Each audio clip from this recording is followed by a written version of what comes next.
The conference room at Technova Industries had floor-to-ceiling windows overlooking San Francisco Bay, the kind of view that was supposed to inspire innovation and forward thinking. Instead, on that particular Tuesday morning, it felt like standing at the edge of a cliff, watching my entire career prepare to jump. "Emily," Richard Harrison said, his voice carrying that particular tone of patronizing concern that made my skin crawl. He adjusted his $300 tie. I knew the price because he'd mentioned it 3 times that week, and looked at the other board members before continuing. "We've made our decision. Your position has been eliminated, effective immediately." The words hung in the air like smoke from a fired gun. Around the mahogany table, 11 other executives avoided my eyes. Cowards, every last one of them. "My position," I repeated slowly, tasting each word. "The position of Chief Innovation Officer. The position I created. The position that increased our market cap by 37% in 2 years." Richard's jaw tightened. He hated when I quoted numbers. He especially hated when those numbers made him look bad. "The board feels," he said, emphasizing the word board, as if it absolved him of personal responsibility, "that your approach has become too aggressive, too disruptive to our corporate culture." Disruptive. There it was, Silicon Valley's favorite word, weaponized against me. Sandra Mitchell, our Chief Human Resources Officer, slid a folder across the table. The scrape of paper against wood sounded like a funeral dirge. "Your severance package is very generous," she said, her voice dripping with false sympathy. 6 months' salary, continued health benefits through the end of the year, and of course, will provide a positive reference for your future endeavors." I didn't touch the folder. "A positive reference," I said, letting out a short laugh that made several board members shift uncomfortably in their chairs. How generous. What they didn't know, what they couldn't have known, was that I'd been recording every meeting for the past 6 months. Not illegally, mind you. California's 2-party consent laws are tricky, but I'd found my loophole. Every meeting agenda I sent out included, in tiny print at the bottom, a notice that meetings may be recorded for quality and training purposes. They'd all responded to those agendas, implicitly agreeing to the terms they never bothered to read. But I wasn't ready to play that card. Not yet. "Is there anything else?" I asked, standing up. My heels clicked against the marble floor, sharp, decisive sounds that echoed my heartbeat. "Actually, yes," Richard said, and there was something in his smile that should have warned me. "There's the matter of your non-compete agreement. 24 months, any company in the tech sector, nationwide. I'm sure you understand. 24 months. 2 years of my life, legally barred from working in the only industry I'd ever known." "Of course," I said, matching his smile with one of my own. "I understand perfectly. What I understood was that they weren't just firing me. They were trying to bury me. The next 3 weeks taught me exactly how deep that burial was meant to be. My first call was to Jessica Chen at Innovate Partners. We'd known each other since our Stanford days, and she'd been trying to poach me for years. "Emily," she'd answered warmly, "please tell me you're finally ready to make the jump." "Actually, yes," I'd said, feeling a flutter of hope. "Technova and I have parted ways, and I'm exploring options." The warmth in her voice cooled by several degrees. "Oh, I see. You know what? Let me get back to you on that. We're in a bit of a hiring freeze right now." She never called back. Neither did David at Quantum Solutions, or Maria at Future Forward, or any of the 17 other companies I reached out to in those first desperate weeks. It wasn't until I ran into Tom Nakamura at a Palo Alto coffee shop that I learned the truth. Tom and I had worked together at my first startup, and after looking around nervously, he pulled me aside. "Emily, what the hell did you do to Richard Harrison?" he whispered, his coffee forgotten on the counter. "I did my job," I said, apparently too well. Tom shook his head. "No, there's more to it than that. My CEO got a call from Richard personally, said you were, and I quote, 'brilliant but impossible to work with, a lawsuit waiting to happen.' He told every major firm in the Valley that you tried to stage some kind of hostile takeover at Technova." The coffee shop seemed to spin around me. He said, "What?" "That's not even the worst part," Tom continued, his voice dropping even lower. He implied, never said directly, but implied, that there were some financial irregularities being investigated. Said any company that hired you might find themselves under scrutiny too. My hands were shaking as I set down my cup. The ceramic clattered against the saucer, a sharp sound that made several people look our way. "That's defamation. That's completely illegal." "Sure," Tom agreed, "but good luck proving it. It's all whispers and implications. Nothing in writing, nothing recordable. Just powerful people having casual conversations over golf." "Golf," I repeated and laughed bitterly. "Of course it's golf. It's always golf." Tom reached out and squeezed my shoulder. "I'm sorry, Em. I wish I could help, but—" He trailed off, but I heard the rest anyway. "But I have a family to feed, a mortgage to pay, a career to protect." I understood. I didn't blame him, but understanding didn't make the isolation any less complete. The idea came to me at 3 a.m. on a random Thursday, the kind of hour when desperation and brilliance become indistinguishable. I was lying in bed, laptop balanced on my knees, scrolling through job postings in other industries, marketing, consulting, anything that might pay the bills, when I noticed something. All these companies, even the non-tech ones, were desperate for digital transformation. They were posting jobs for CTOs, digital strategists, innovation consultants. They needed exactly what I could provide, but they couldn't afford Silicon Valley firms, and they didn't trust traditional consultants who spoke in buzzwords but couldn't code. What if I didn't need Silicon Valley's permission to work in tech? What if I could create my own industry? I sat up so fast my laptop nearly went flying. My non-compete said I couldn't work for any tech company. It said nothing about consulting for non-tech companies on their technology needs. It was a loophole big enough to drive a truck through. By sunrise, I had a business plan. By noon, I'd registered an LLC, Catalyst Consulting Group. By the end of the week, I'd reached out to 30 companies in industries Richard Harrison wouldn't even know existed: regional manufacturing firms, Midwest agricultural companies, family-owned retail chains. The responses were immediate and enthusiastic. "You mean we could actually have someone who understands this stuff explain it in English?" asked Bob Martinez, who owned a chain of auto parts stores across 3 states. "You're saying you could modernize our entire inventory system for less than what the big firms quoted us for a preliminary assessment," said Grace Adeyemi, CEO of a nursing home network. "When can you start?" was the universal question. Within a month, I had 5 clients. Within 3 months, I had 12 and needed to hire help. That's when things got interesting. I couldn't hire from Silicon Valley. Richard's blacklist made sure of that. But I discovered something beautiful. There was an entire underground network of talented people who'd been pushed out of tech for various reasons. Women who'd reported harassment and found themselves mysteriously laid off. Older developers who'd been aged out of culture fit. People of color who'd been passed over for promotion one too many times. "You know they call us the island of misfit toys," laughed Marcus Washington, a brilliant developer who'd been let go from 3 companies for being not collaborative enough, code for not laughing at the right jokes from the right people.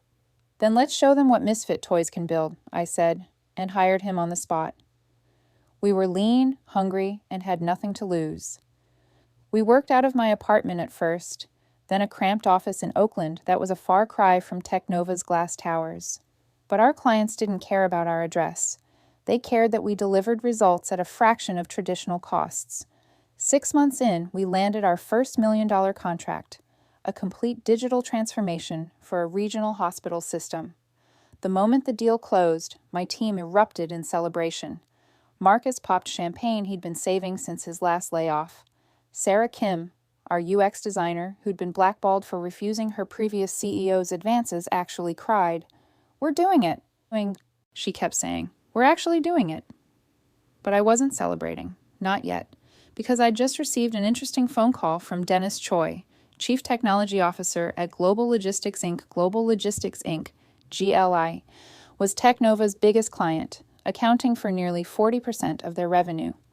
And Dennis was very, very unhappy with their service. They're bleeding us dry, Dennis said over coffee 6 months later. We were meeting at a small cafe in San Jose, far from the usual tech scene haunts. Every upgrade requires a massive change order. Every bug fix becomes a 6-figure project. And don't even get me started on their response times. I nodded sympathetically, though inside my heart was racing. That must be frustrating. Frustrating? Dennis laughed bitterly. It's worse than that. Richard Harrison acts like we should be grateful for their attention. Last month, he actually told our CEO that maybe we weren't sophisticated enough to fully utilize their solutions. There it was. Richard's fatal flaw, his pride, his unshakable belief that everyone else was beneath him. What if, I said carefully, there was an alternative? Dennis leaned forward. I'm listening. My team specializes in enterprise solutions for companies exactly like yours. We could migrate your entire system, improve functionality, and provide 24/7 support at, I paused for effect, approximately 60% of what you're currently paying Technova. Dennis's coffee cup stopped halfway to his mouth. 60%? With better service and faster response times, I added. We don't have their overhead. We don't have their ego. We just have talent and hunger. But our contract with Technova expires in 8 months, I finished. I'd done my homework. Plenty of time for us to prepare a seamless transition. Dennis was quiet for a long moment, stirring his coffee with a deliberation that made each clink of spoon against ceramic sound like a countdown. There's one problem, he finally said. Richard has relationships everywhere. If he finds out we're even talking to you, then we don't let him find out, I said simply. We prepare everything in parallel. When your contract ends, we execute the migration over a weekend. By Monday morning, you're running on our systems, and there's nothing he can do about it. You make it sound easy. It won't be easy, I admitted. But it will be worth it. Dennis extended his hand across the table. Send me a proposal. The handshake felt like shaking hands with destiny. The next 8 months were a masterclass in strategic patience. While Richard Harrison was taking victory laps around Silicon Valley, convinced he'd destroyed me, I was quietly building the infrastructure to support GLI's massive operations. We coded at night, tested on weekends, and built redundancies for our redundancies. Every member of my team knew what we were working toward, and the shared secret created a bond stronger than any corporate team-building exercise could have manufactured. You realize, Marcus said one evening as we reviewed code for the 100th time, if we pull this off, it's going to send shockwaves through the entire valley. Good, I said, not looking up from my screen. The valley could use some shaking. Sarah looked up from her design mock-ups. What about your non-compete? Won't Richard sue? I smiled. My non-compete says I can't work for a tech company. Catalyst Consulting Group isn't a tech company. We're a consulting firm. Our clients just happen to need technology solutions. That's a pretty thin distinction, she said. Thin, but legally sound, I replied. I had 3 lawyers review it. Richard was so focused on keeping me out of his sandbox, he never considered I might build my own playground. The team worked with the focus of people who had something to prove. We all carried our own scars from Silicon Valley's casual cruelties, and this project became our collective redemption. Meanwhile, I watched from afar as Richard continued his reign at Technova. He gave interviews about maintaining corporate culture and the importance of team fit. He spoke at conferences about innovation while his company's solutions grew more bloated and expensive. He even won an industry award for leadership, standing at a podium and thanking his team while conveniently forgetting to mention that he'd driven out anyone who'd actually innovated. 3 weeks before GLI's contract expiration, Dennis called me with panic in his voice. Richard knows something's up, he said without preamble. He's scheduled an emergency meeting with our CEO for next week. He's bringing his entire executive team. My stomach dropped. How did he find out? I don't know, but he's suspicious. He's offering a 30% discount if we renew for 5 years. 30%. Richard must be desperate if he was willing to cut that deep into his margins. What's your CEO saying? I asked. He's wavering. 30% is significant, and the devil you know versus the devil you don't. We're not devils, I said firmly. We're your solution. Set up a meeting with your CEO. It's time he knew exactly who he'd be partnering with. The meeting was scheduled for the following Tuesday, 3 days before Richard's emergency presentation. I arrived at GLI's headquarters wearing my best suit, the one I'd bought with my first Technova bonus, a bit of poetic justice that wasn't lost on me. Dennis met me in the lobby, looking nervous. He's skeptical, he warned as we rode the elevator. Richard has been calling him personally, talking about the risks of working with untested vendors. Untested, I repeated, tasting the word. Interesting choice of words from a man who hasn't personally coded anything since the first iPhone was released. The CEO's office was deliberately impressive. Dark wood, leather chairs, and a view that rivaled Technova's. William Chen, GLI's CEO, was in his 60s, with silver hair and eyes that had seen every corporate manipulation in the book. Ms. Bauer, he said, standing to shake my hand. His grip was firm, measuring. Dennis speaks highly of you, but I have to admit, I'm concerned. Richard Harrison personally called to warn me about you. Did he? I said, sitting down with a calm I didn't feel. What exactly did he say? William consulted his notes. That you were brilliant but unstable, that you tried to stage a coup at Technova, that you have a pattern of betraying employers. The words hit like physical blows, but I kept my expression neutral. I see. Did he provide any evidence for these claims? He said the evidence was confidential, part of ongoing legal proceedings. There are no legal proceedings, I said quietly. There never have been. What there is, Mr. Chen, is a pattern of Richard Harrison destroying anyone who challenges him. Would you like to hear some recordings? William's eyebrows rose. Recordings? I pulled out my phone and found the file I'd been saving for exactly this moment. Richard's voice filled the office from a meeting 6 months before my firing. Emily's problem is she thinks she's smarter than everyone else. We need to put her in her place before she gets too big for her britches. Maybe assign her to report to someone junior, shake that confidence a little. Then another recording from a board meeting where I'd presented a new initiative. That's actually an excellent idea. Let's have Tom present it to the investors instead. They respond better to male executives. Emily can assist, of course. And finally, the coup de grace, a conversation between Richard and another board member that I'd captured when they didn't realize I was still on the conference call. We need to get rid of her before she realizes how much of our tech is built on her innovations. If she ever goes to a competitor, we're screwed. That's why we lock her down with the non-compete. 2 years out of the game, and she'll be irrelevant. I stopped the playback. The office was silent except for the distant hum of air conditioning. William leaned back in his chair, his expression unreadable. Those are serious allegations. Those are his own words, I corrected. And here's something else you should know. Your current Technova system has 3 critical vulnerabilities that they haven't told you about. We discovered them during our assessment. They've known about them for 18 months. I showed him the technical documentation, watched his face darken as he understood the implications. They've been charging us for premium security, he said slowly. While leaving your back door wide open, I confirmed. Dennis, who had been silent until now, cleared his throat. Sir, Emily's team has already built a complete replacement system. It's faster, more secure, and significantly less expensive. We could migrate this weekend and be fully operational by Monday. William stood and walked to the IF window, hands clasped behind his back. The silence stretched for 1 minute, then 2. Finally, he turned back to us. Richard Harrison is going to lose his mind, he said. Yes, I agreed. He is. A slow smile spread across William's face. Good. Dennis, make it happen. Ms. Bauer, welcome to the GLI family. The migration happened with military precision. Friday night at 6 p.m. Pacific, we began the transition. My entire team worked through the weekend, fueled by coffee, adrenaline, and the sweet taste of impending vindication.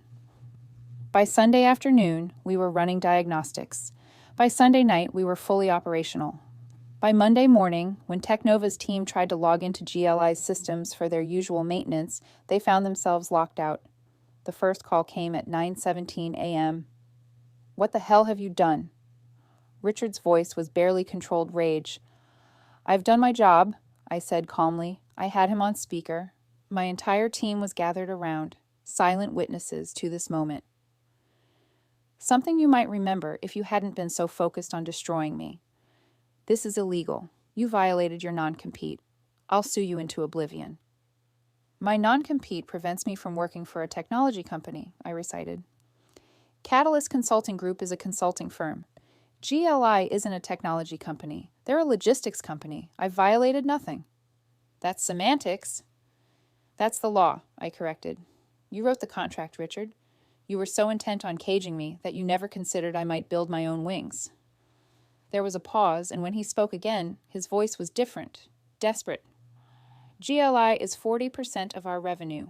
You know that." "I do know that," I said.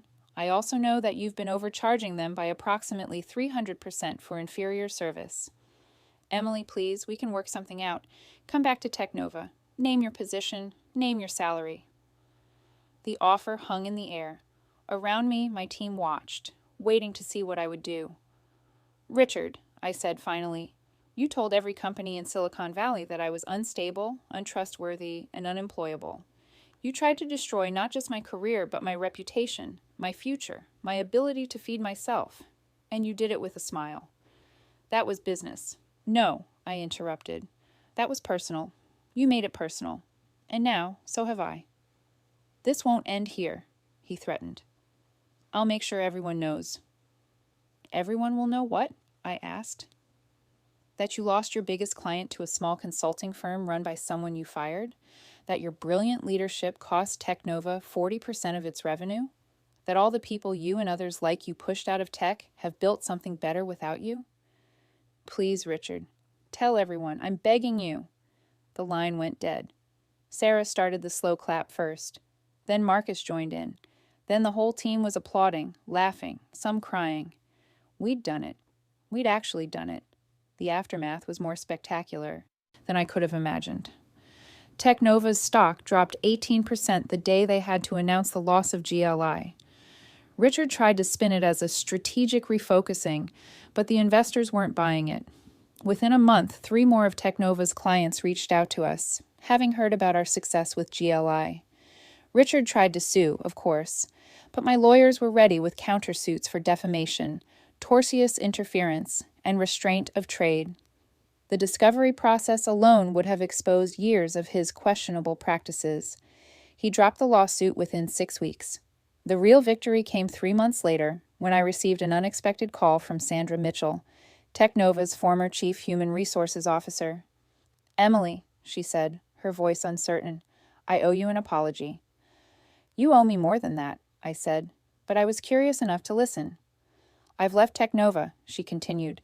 "Actually, I was asked to leave. Richard blamed me for not predicting your response. But that's not why I'm calling. I'm calling because 12 other people have also left, and we're all willing to testify about Richard's practices if you need us to." "Why?" I asked, genuinely surprised.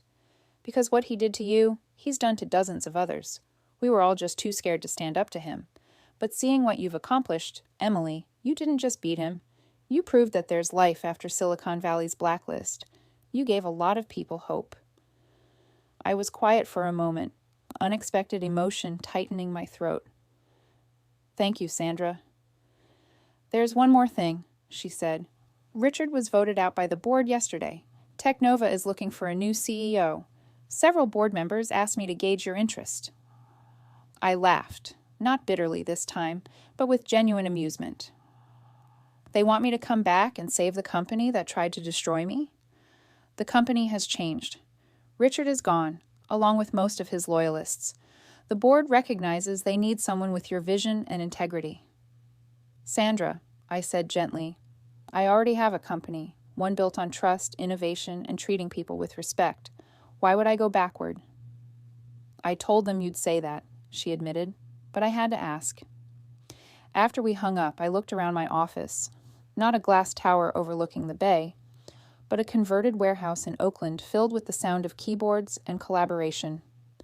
My team of misfits had grown to 50 people, all brilliant, all with their own stories of being pushed aside by Silicon Valley's old guard. Marcus knocked on my door. "Hey, boss, the team from that Phoenix healthcare system is here for their presentation." "Be right there," I said, closing my laptop where Richard's resignation announcement was still displayed on the screen. As I walked to the conference room, I passed the wall where we'd hung our mission statement, "Building tomorrow's technology solutions for today's forgotten industries with yesterday's discarded talent." It wasn't the catchiest slogan, but it was honest. And after everything that had happened, honesty felt revolutionary.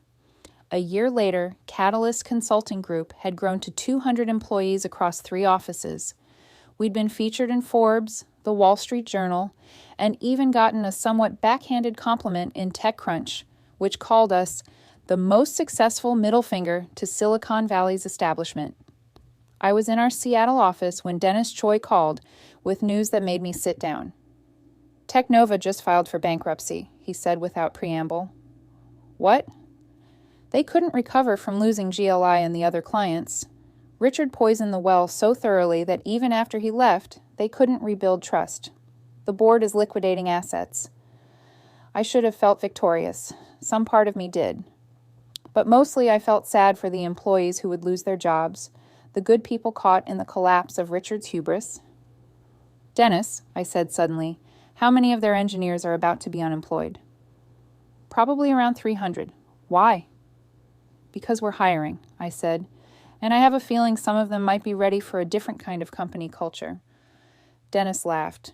"You're going to hire the people from the company that tried to destroy you?" "No," I corrected. "I'm going to hire good people who were working for a bad leader. There's a difference." The acquisition announcement made headlines. Catalyst Consulting acquires Technova's intellectual property and talent pool. We bought the company's useful assets for a fraction of their original value, hired 80% of their engineering team, and even kept the office, though we converted the executive floor into an open workspace and turned Richard's old office into a nursing room for new parents. The irony wasn't lost on anyone. The company that had tried to bury me had become fertilizer for my growth. On my first day in the old Technova building, now branded as Catalyst Innovation Center, I found a gift on my desk, a frame containing the original email Richard had sent announcing my termination, signed by dozens of former Technova employees with messages like, "Thank you for giving us a second chance," and "The best revenge is a life well lived." I hung it on the wall next to my desk, not as a trophy, but as a reminder. A reminder that sometimes the biggest obstacles become the strongest foundations. That being blacklisted isn't the end. Sometimes it's the beginning. That when they lock you out of their industry, you can build your own. 2 years have passed since that morning in Technova's conference room when Richard Harrison tried to end my career.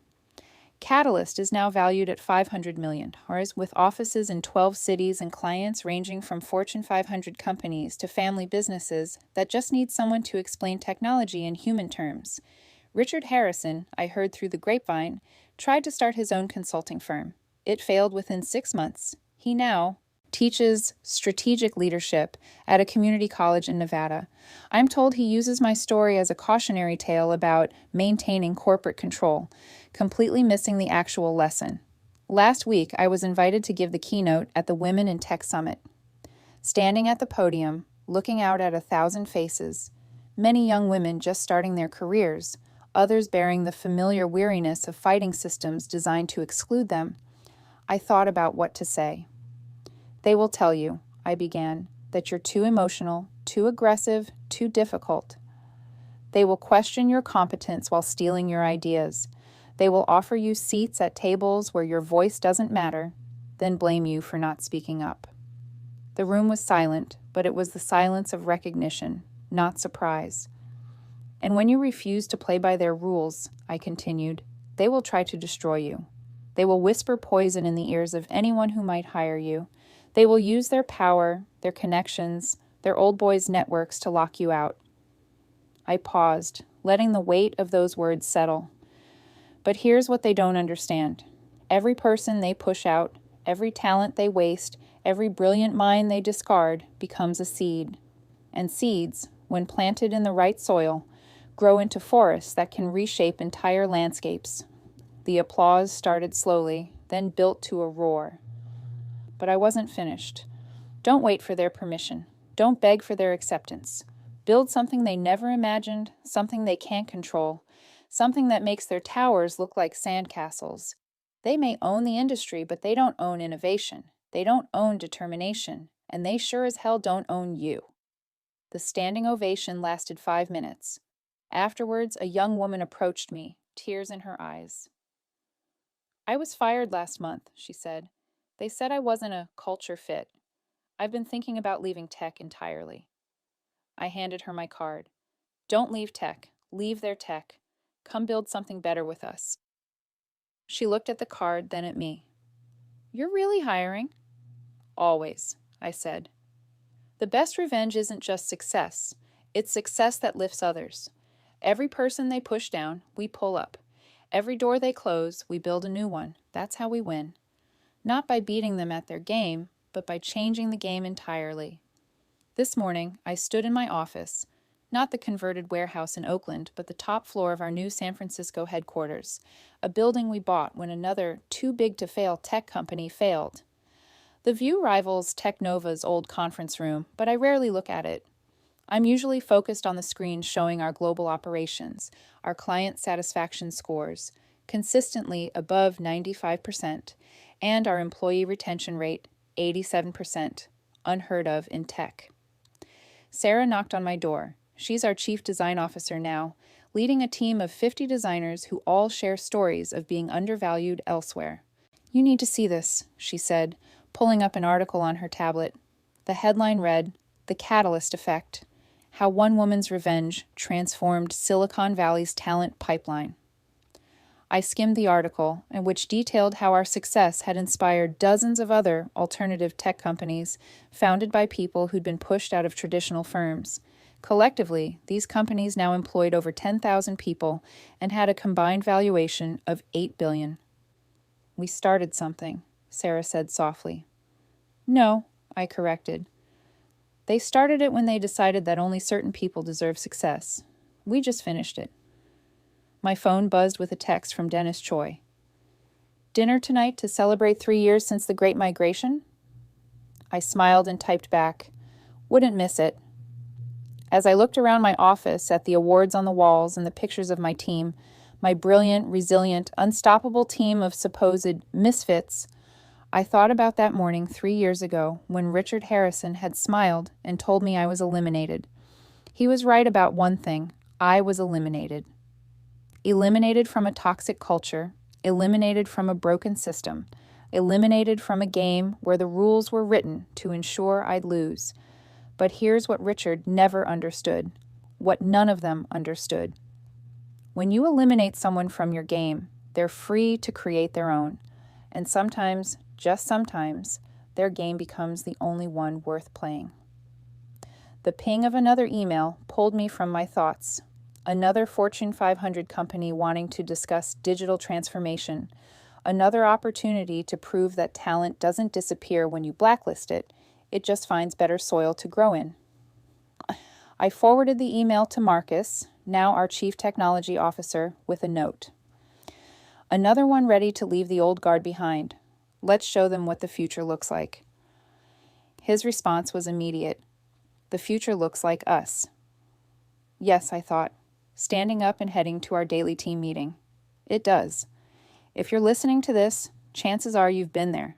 You've sat in that conference room, heard those words, felt that door slam shut. You've sent out resumes into the void, made calls that weren't returned, watched your savings dwindle while someone's whispered lies followed you like a shadow. I won't tell you it's easy. It's not. There will be nights when you question everything, mornings when you can barely get out of bed, moments when their version of you starts to feel like the truth. But here's what I know now, what I wish I'd known then.